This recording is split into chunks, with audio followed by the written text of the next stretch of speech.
मैं इस सदन को याद दिलाना चाहता हूं कि 1931 के जनगणना में दौरान जब देश ब्रिटिश शासन में था, तब जिन्हें हम आज गर्व से एसटी यानी आदिवासी कहते हैं, उन्हें अलग श्रेणी ट्राइबल के अंतर्गत गिना गया था। और ये श्रेणी हिंदू, मुस्लिम, ईसाई, सिख, जैन, बौद्ध, पारसी और यदुई जैसे प्रमुख धर्मों के साथ बराबरी से सूचीबद्ध थी। उस जनगणना में 82,50,000 से ज्यादा आदिवासियों को अलग दर्जा दिया गया था और साथ ही ये भी कहा गया था कि आदिवासियों की विशिष्ट सामाजिक, सांस्कृतिक, आध्यात्मिक पहचान किसी अन्य संगठित धर्म के साथ समाहित नहीं होती है। मैं आपको ये भी बताना चाहता हूँ कि कॉन्स्टिट्यूशनल ऑर्डर 1950 में भी ये कहा गया है, एज वेल एज कार्मिक एवं प्रशिक्षण विभाग यूपीटी की गाइडलाइंस के दिशा निर्देशों के भावना के भी विरुद्ध है, जो स्पष्ट रूप से कहता है कि अनुसूचित आदिवासी की स्थिति धर्म से स्वतंत्र है। मैं आपको याद दिलाना चाहता हूँ कि in the 2011 Ram Ratan case, the supreme court noted that the scheduled tribe in Madhya Pradesh, like the Gond, had distinct customary and religious practices. Their customary laws govern their social life and not the codified laws. In 2020 also, the Supreme Court made an observation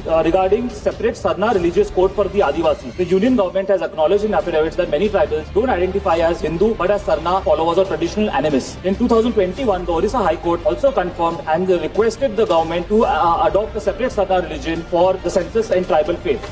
मैं सरकार से ये मांग रखना चाहता हूँ कि वो या फिर सरकारी मैं ये मांग करता हूँ कि ट्राइबल या आदिवासी को जनगणना प्रपत्रों और सभी सरकारी अभिलेखों में एक वैध और अलग धार्मिक श्रेणी के रूप में मान्यता दी जाए, ताकि हमारे आदिवासी भाई बहनों की पहचान कभी भी कमजोर तरीके से प्रस्तुत न की जाए। भारत सरकार से आग्रह करता हूँ कि हम अपने संविधान की भावना का सम्मान करें और आदिवासियों के सांस्कृतिक विलुप्ति से बचाए और अपने उन पूर्वजों की विरासत का सम्मान करें। धन्यवाद माननीय सदस्य। हमारे जंगलों, जमीनों और अद्वितीय जीवन पद्धति की रक्षा माननीय सदस्य श्री गुरजीत सिंह जी। स्थापना की जाए, ये 275(1) के तहत हो सकता है, एक बड़ी योजना हो सकती है।